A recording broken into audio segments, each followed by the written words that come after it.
마르코가 전한 거룩한 복음입니다. 주님 영광 받으소서. 그때 예수님께서 유다 지방과 요르단 건너편으로 가셨다. 그러자 군중이 다시 그분께 모여들었다. 그래서 예수님께서는 늘 하시던 대로 다시 그들을 가르치셨다. 그런데 바리사이들이 와서 예수님을 시험하려고 남편이 아내를 버려도 됩니까? 하고 물었다. 예수님께서 그들에게 모세는 너희에게 이를 어떻게 하라고 명령하였느냐? 하고 되물으시니 그들이 이혼장을 써주고 아내를 버리는 것을 모세는 허락하였습니다. 하고 대답하였다. 그러자 예수님께서 이르셨다. 너희 마음이 완고하기 때문에 모세가 그런 계명을 기록하여 너희에게 남긴 것이다. 창조 때부터 하나님께서는 사람들을 남자와 여자로 만드셨다. 그러므로 남자는 아버지와 어머니를 떠나 아내와 결합하여 둘이 한 몸이 될 것이다. 따라서 그들은 이제 둘이 아니라 한 몸이다. 하나님께서 맺어주신 것을 사람이 갈라놓아서는 안 된다. 집에 들어갔을 때에 제자들이 그 일에 관하여 다시 묻자 예수님께서 그들에게 말씀하셨다. 누구든지 아내를 버리고 다른 여자와 혼인하면 그 아내를 두고 간음하는 것이다. 또한 아내가 남편을 버리고 다른 남자와 혼인하여도 간음하는 것이다. 주님의 말씀입니다. 그리스도님 참여합니다.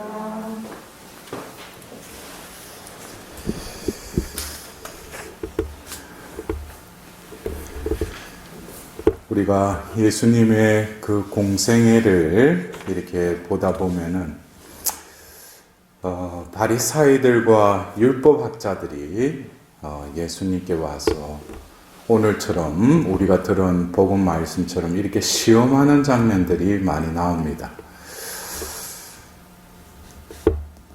그들의 마음속에는 짐짓 유대인들이 하나님과 그 계약을 맺고 또 계약을 맺을 때 또 모세를 통해서 주신 그 십계명과 그 율법, 이것이 어떻게 보면 선민으로서의 그 삶을 지탱하고 또 살아가는 지침이기도 했죠.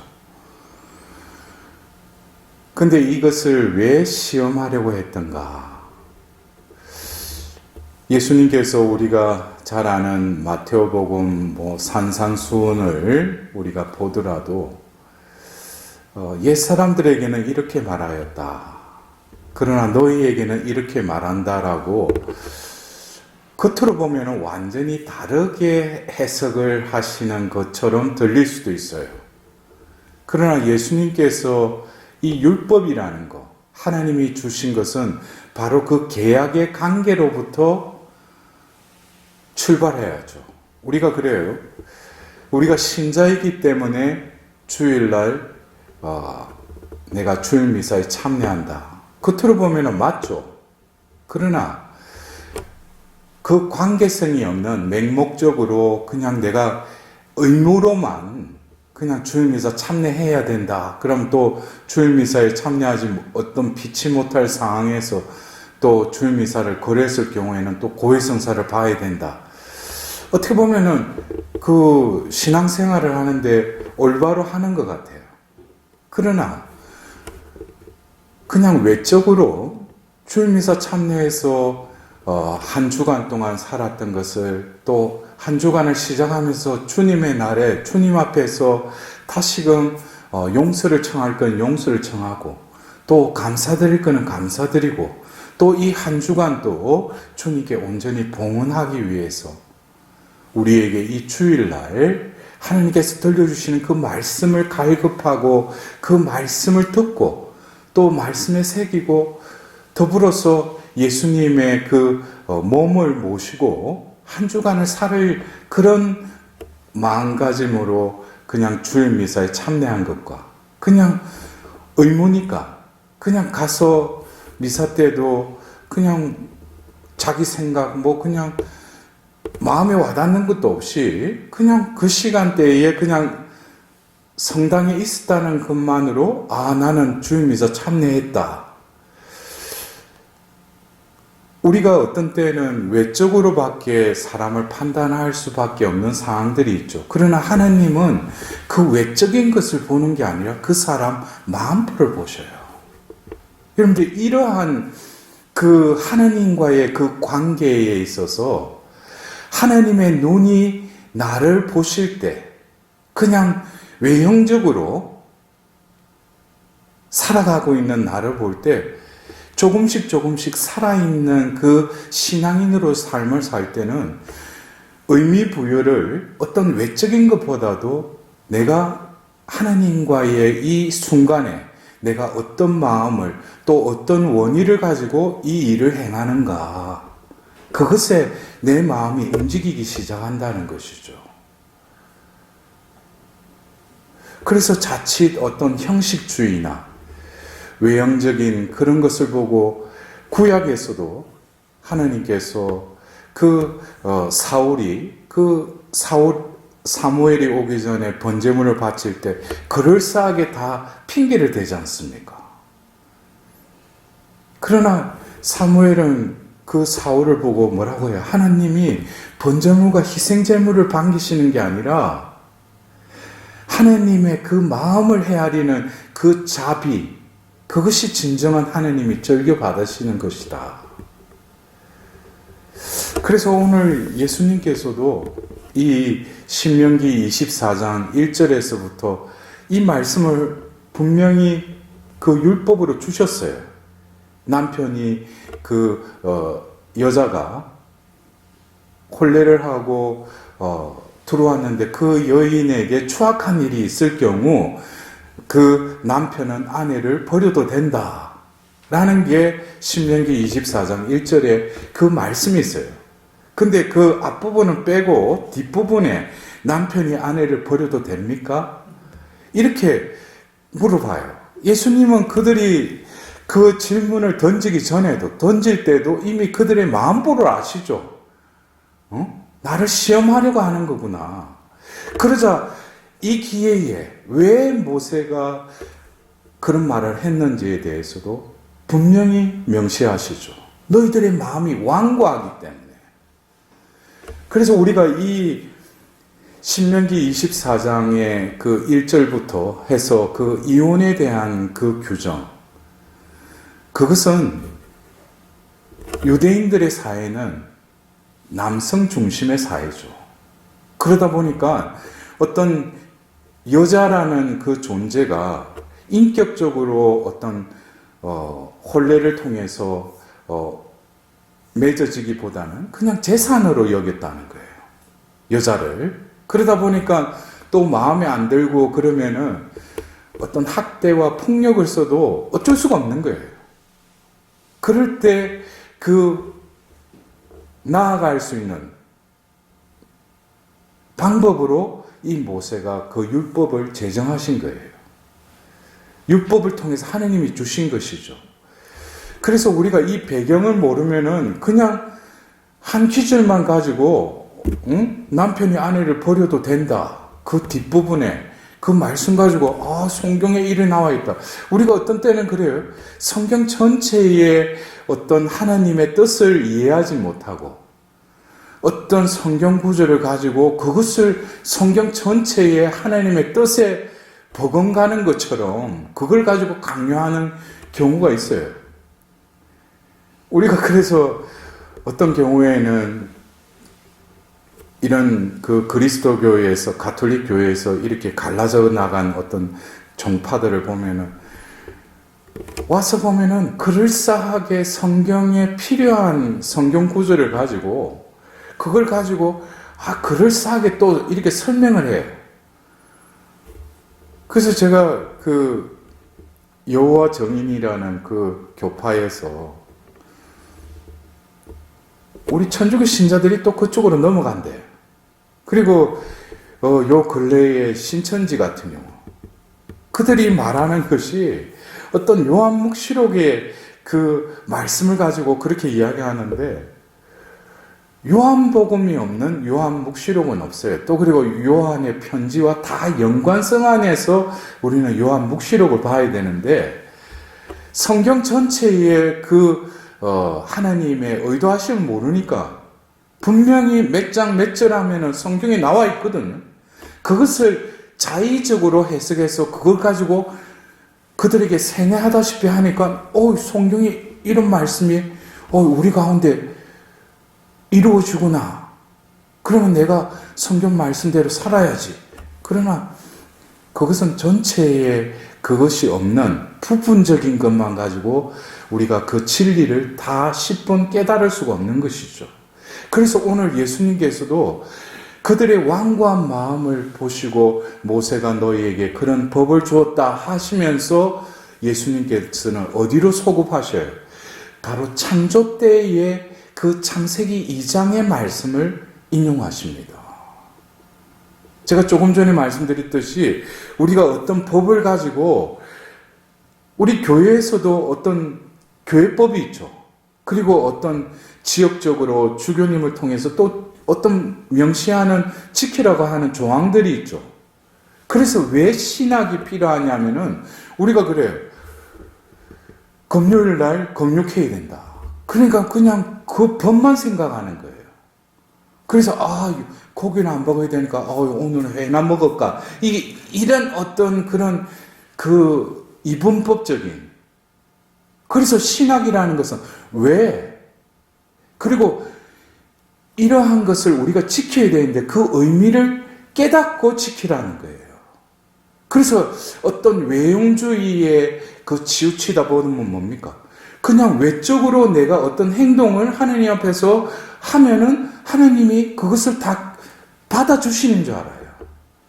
그래서 우리가 예수님의 그 비유의 말씀 중에 바리사이와 세리의 기도라는 그 상황을 보더라도 바리사이는 그 앞자리에서 주님 저는 계명을 다 지키고 그랬는데 세리는 뭡니까? 그 성전 끝에서 머리도 들지 못하고 주님 저를 불쌍히 여기주십시오 하고 차마 머리도 들지 못하고 그때 누구의 기도를 들어주셨다고 그랬어요? 그 세리의 기도를 들어주셨다는 거예요. 그래서 우리가 이런 어떤 성경의 자의적인 해석 그 말씀을 내가 전체적으로 또 성경의 앞뒤의 어떤 문맥의 흐름을 모르고 그냥 그 한 기절 가지고 주님께서 이렇게 그래서 어떤 때는 제가 대학원을 다닐 때 그랬어요. 그곳에 그 선생님들도 이렇게 그 학위를 따기 위해서 오신 분들이 있는데 어떤 세미나를 하는데 제가 신분조 아니까 근데 이야기를 하다가 하는데 저에게 뜬금없이 몇 장 몇 절에 이런 말씀이 있는데 신부님 어떻게 생각하냐는 근데 그 말씀은 이 상황 속에서 적용될 수도 있고 그러나 그 말씀을 가지고 저에게 어떻게 보면은 보이지 않는 창으로 저를 찌르는 것 같았어요. 어떻게 보면은 그 히브리서 4장 12절에 쌍날까지 그 사람의 쪼갤 정도로 그 생명의 말씀이지만은 그 말씀을 가지고 사람을 자꾸 찌르는 거예요. 이것은 말씀이 들어와야 되는데 그 말씀을 구실로 해서 사람을 공격하는 것이죠. 그래서 우리가 어떤 때는 성경을 안다는 것은 결국 뭐겠어요? 예수님이 말씀이 사람이 되셨듯이 우리가 말씀을 듣고 들었다면 이 말씀이 내 안에 안착을 해야죠. 내 마음에 또 안착을 했다면 그 말씀을 새겨야죠. 그리고 거기서 끝날 것이 아니라 이 말씀이 나의 존재를 어떻게 이끌어 가시는지 그것이 말씀을 실천하는 것이죠. 그냥 말씀을 듣고 이 지성적인 차원에서 그 말씀을 그래서 내 의지가 여기서 실천하는 주체는 뭡니까? 내 의지죠. 그러나 말씀이 사람이 되셨듯이 나의 존재가 그리스도화 되기 위해서는 말씀이 나에게 새겨질 뿐만 아니라 그 말씀을 피앗으로 성모님이 응답드렸듯이 나의 존재가 그 말씀의 그 원동력으로 내 존재가 이끌릴 때 비로소 그 말씀이 나에게 이루어지는 것이죠. 그래서 예수님께서는 오늘 그 창세기의 그 말씀을 가지고 이 결혼이라는 것, 이것을 다시금 원래의 창조 때의 아담과 하와를 둘이 하나로 이렇게 묶는, 그래서 우리는 가톨릭에서는 혼배 성사라고 그러죠. 성사가 뭡니까? 거룩한 것이죠. 그에 반해서 성사에 또 배치되는 게 뭐예요? 속사죠. 이거는 뭐예요? 세속적인 일이라는 거예요. 그래서 우리가 어떤 경우 성당에서 많은 하객과 더불어서 하느님 앞에서 혼인 서약을 할 때는 다시금 이 창세기 2장의 말씀, 어떻게 보면 별개의 존재로서 다른 환경에서 다른 가정에서 자라다가 어떻게 눈이 맞아서 또 결혼까지 이르렀어요. 그러나 하나님은 이 순간 이제 너희는 둘이 아니라 한 몸이다. 여러분들 한 몸이 된다는 것이 얼마나 힘듭니까? 그래서 서로 깎이고 자기가 이게 필요한 부분, 자기가 또 가지지 못한 부분은 어떤 톱니바퀴처럼 서로 맞물리는 거예요. 자기에게 상대방을 맞춰서 끼워 맞추면 이 톱니가 돌지 못하잖아요.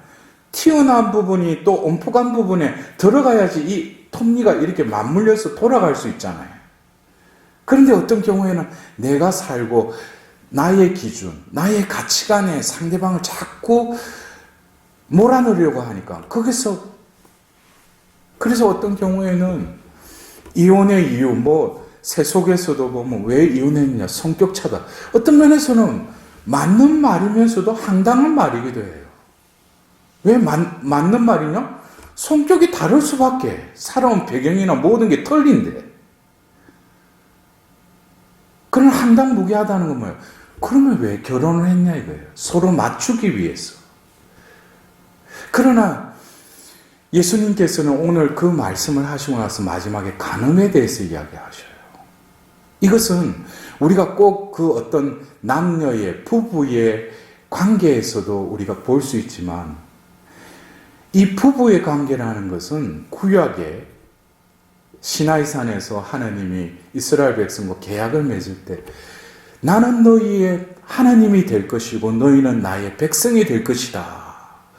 그 관계는 바로 이 창세기 2장에 둘이 이제 하나다.